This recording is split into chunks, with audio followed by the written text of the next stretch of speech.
This session, to our great grief we pronounce, even pushes against our heart. The party tried, the daughter of a king, our wife, one much beloved to us. Let us be cleared of being tyrannous, since we so openly proceed in justice.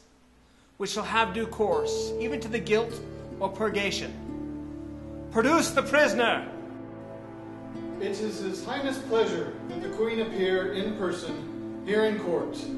Silence!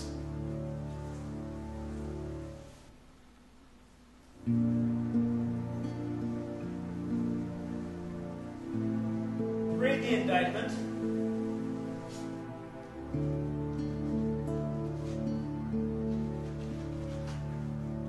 Hermione, Queen to the worthy Leontes, King of Sicilia, thou art here accused and arraigned of high treason, in committing adultery with Polixenes, King of Bohemia, and conspiring with Camillo to take away the life of our sovereign lord the king, thy royal husband. The pretense whereof, being by circumstances partly laid open, thou, Hermione, contrary to the faith and allegiance of a true subject, didst counsel and aid them for their better safety to fly away by night.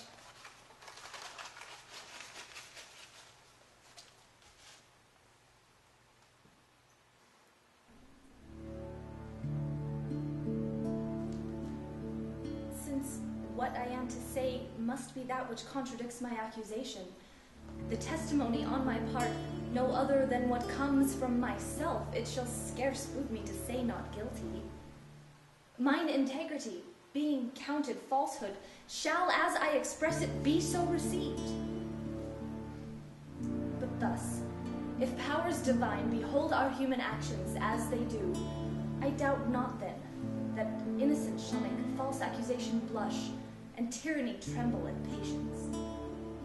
You, sir, best known, who least seem to do so.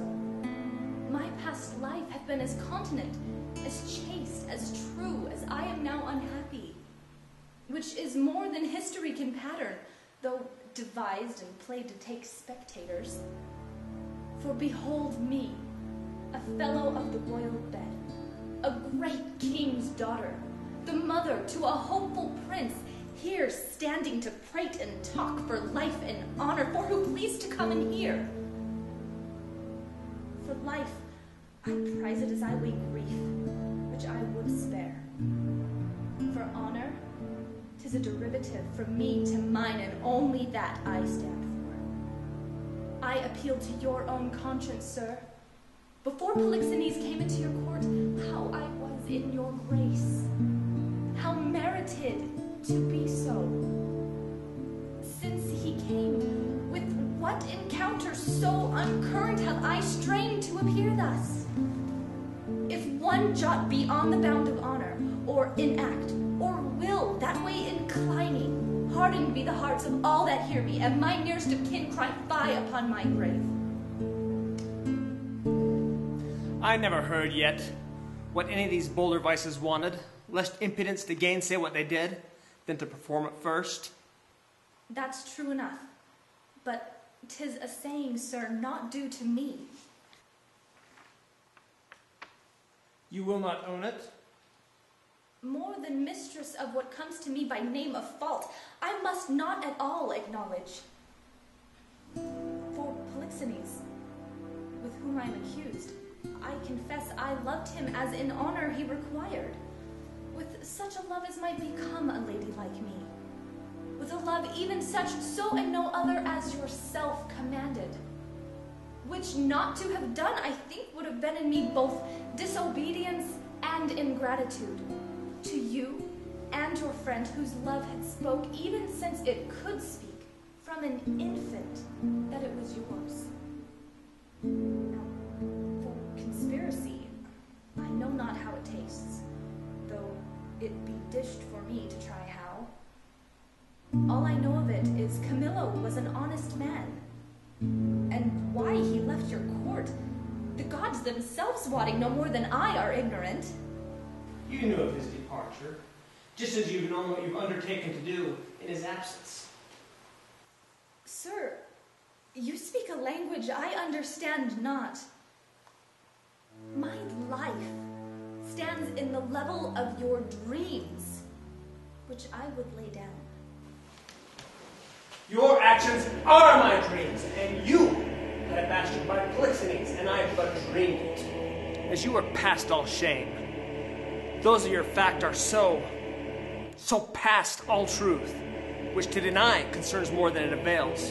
For as thy brat hath been cast out like to itself, no father owning it, which is indeed more criminal in thee than it. So thou shalt fill our justice. In those easiest passage look for no less than death.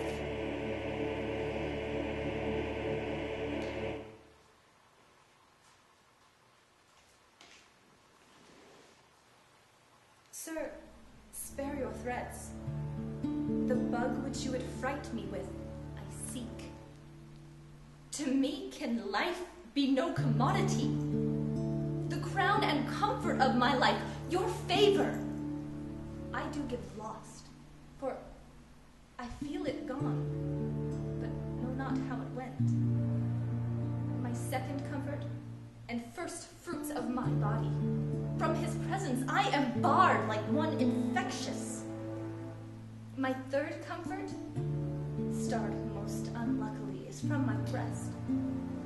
The innocent milk, in its most innocent mouth, hauled out to murder. Myself, on every post, proclaimed a strumpet. With immodest hatred, the childbed privilege denied, which longs to women of all fashion. And lastly, hurried here to this place in the open air before I have got the strength of limit. Now, my liege, tell me, what blessings have I here alive that I should fear to die? Therefore, proceed. But yet hear this, mistake me not. No, life, I prize it not a straw, but for mine honor, which I would free if I should be condemned upon surmises. All proof sleeping else, but what your jealousies awake, I tell you, 'tis rigor and not law. Your honors, all I do refer me to the oracle.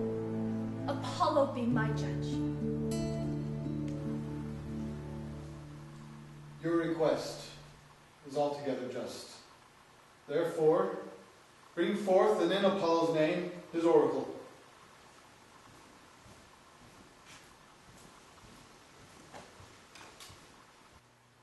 The Emperor of Russia was my father. Oh, that he were alive and here, beholding his daughter's trial, that he did but see the flatness of my misery, but with eyes of pity, not revenge.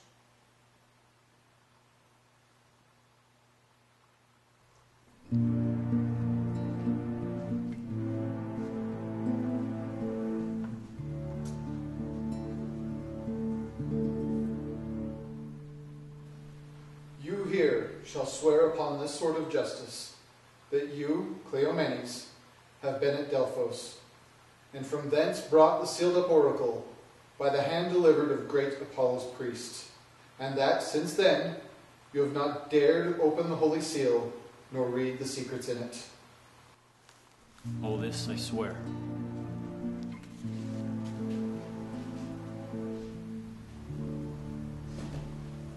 Break up the seal. Read it.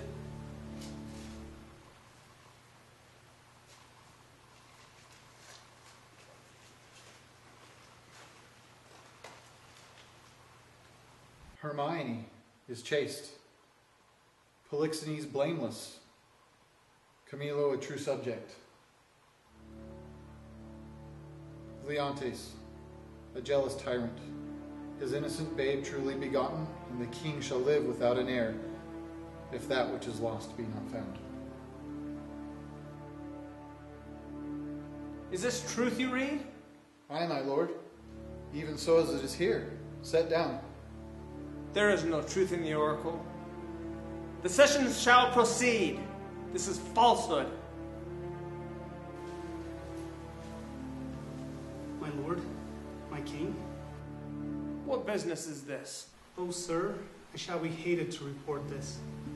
The prince, your son, in mere conceit and fear of the queen's speed, is gone. How gone? Is dead. Apollo is angry. The heavens themselves strike down at my injustice.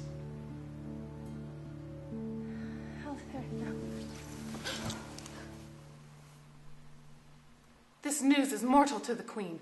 Look down and see what death is doing. Take her hence. Her heart is but overcharged. I have too much to believe my own suspicions. I beseech you, tenderly apply to her the remedies of life.